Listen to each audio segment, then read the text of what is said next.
अंधेरी गलियों में तरक्की की नई शाम लाए हैं। जुल्फिकार अली भुट्टो पर भरोसा रखिएगा आप, हम बातों में नहीं इरादों में दम और काम लाए हैं।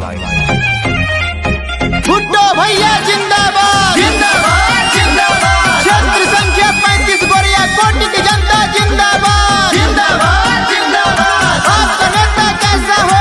भुट्टो भैया कैसा हो? भुट्टो भैया जिंदाबाद जिंदाबाद जिंदाबाद। सबके चहेता अउरी सबके दुलारा, होइए गरीबवन के अब की सहारा। अपन क्षेत्र संख्या 35 में गूंजता जयकारी हो।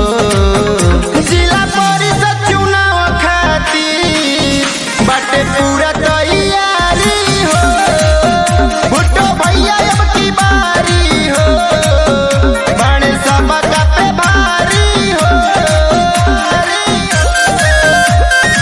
लिखनी है हमें अपने क्षेत्र की नई कहानी।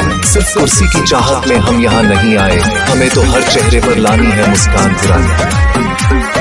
भुट्टो भैया जिंदाबाद जिंदाबाद जिंदाबाद। होखे नहीं पाई केहू भैया जुल्फिकार हो।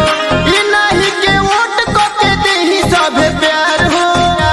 गोरिया कोटि क्षेत्र नंबर 35 से जिला परिषद लड़ी है हो। गौवा के विकास करी है यदि सभे